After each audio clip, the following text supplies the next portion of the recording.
Saya Mary Magdalena Panjaitan AMJ.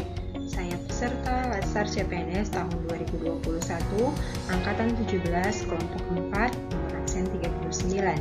Kali ini saya akan membahas mengenai mind mapping etika publik dan komitmen mutu. Dengan pengampu materi Ibu Nurmayana Siregar, SE MSI, dan bekerja sama dengan LPP Agro Nusantara Wilayah Medan.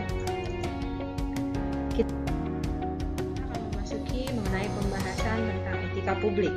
Etika publik adalah refleksi tentang standar atau norma yang menentukan baik atau buruk, salah atau benar, perilaku, tindakan, dan keputusan untuk mengarahkan kebijakan publik dalam rangka menjalankan tanggung jawab pelayanan publik. Etika publik terdiri atas kode etik dan perilaku pejabat publik, bentuk-bentuk kode etik dan implikasinya, serta aktualisasi etika ASN.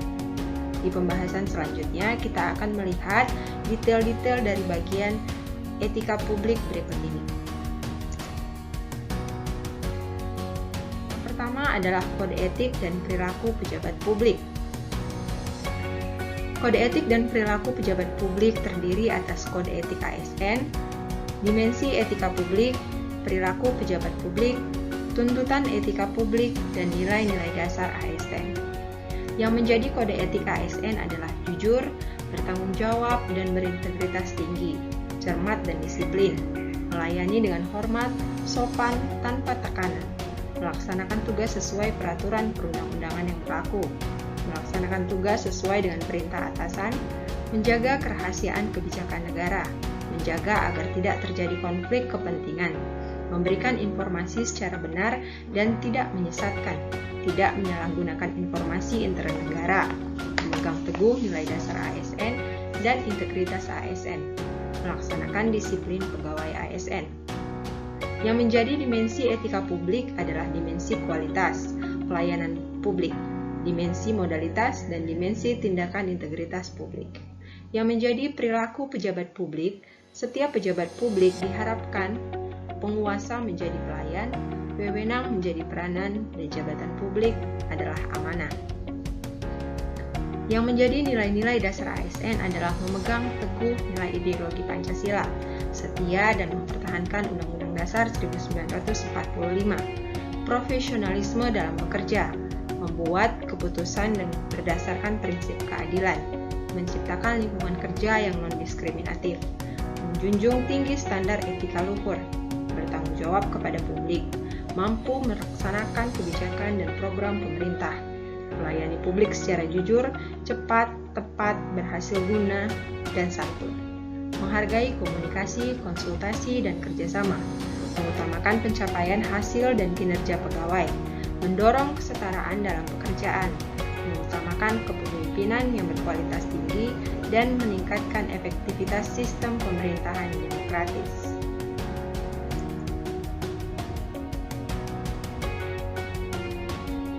Yang menjadi aktualisasi etika ASN, contoh-contohnya bisa kita lihat seperti pemberian hadiah atau cenderamata, kebocoran ujian nasional, pelantikan wali kota di penjara, whistleblower atau membocorkan informasi, Baharudin Mopa, penegak hukum yang jujur, konflik kepentingan dalam pengadaan, absensi dikjari, pengunduran diri pejabat, pelanggaran hukum, pemanfaatan sumber daya publik, dan penerimaan tenaga honorer serta terpidana korupsi yang menjabat kembali. Dalam bentuk-bentuk kode etik dan implikasinya bisa terbagi atas implikasi kode etik dalam pelayanan publik, pentingnya etika dalam urusan publik, sumber-sumber kode etik bagi ASN, konflik kepentingan, dan legitimasi kebijakan. Kita akan membahas mengenai mind mapping komitmen mutu. Pada mind mapping komitmen mutu kali ini, kita akan mempelajari tentang yang pertama efektivitas, efisiensi, inovasi, dan mutu penyelenggaraan pemerintah. Yang kedua, aktualisasi, inovasi, dan komitmen mutu.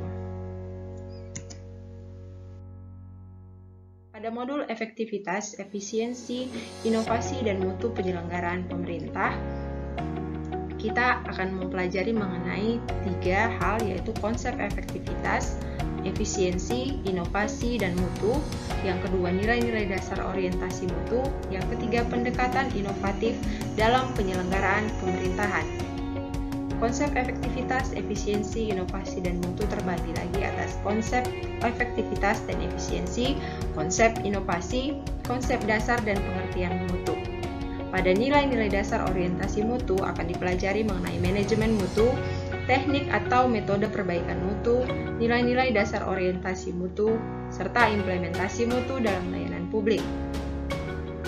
Pada pendekatan inovatif dalam penyelenggaraan pemerintahan akan dipelajari mengenai pendekatan inovatif dalam penyelenggaraan pemerintahan serta peningkatan produktivitas aparatur.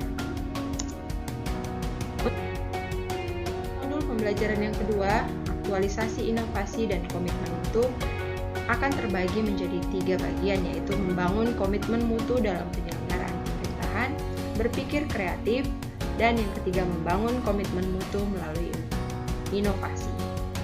Dalam kegiatan belajar membangun komitmen mutu dalam penyelenggaraan pemerintah, terdapat 7 aspek penting dalam pelayanan mutu serta komitmen mutu dalam pelayanan di tempat kerja. Dalam hal berpikir kreatif, akan dipelajari mengenai kreativitas dalam pelayanan serta teknik berpikir kreatif. Dalam membangun komitmen mutu melalui inovasi, akan dipelajari mengenai best practice inovasi dalam pelayanan, peran PNS dalam membangun inovasi pelayanan, serta aktualisasi nilai-nilai dasar komitmen mutu untuk keunggulan bersaing. Diharapkan melalui kegiatan ini, komitmen mutu para ASN mampu mengidentifikasikan dan mendeskripsikan fenomena perihal efektivitas dan efisiensi bekerja di tempatnya bertugas, serta mampu mengimplementasikan pelayanan publik yang efektif, efisien, inovatif, dan berorientasi mutu, sehingga mampu memenuhi fungsi ASN sebagai pelayan publik yang diidamkan oleh masyarakat Indonesia. Demikian video saya kali ini. Terima kasih telah menyaksikan.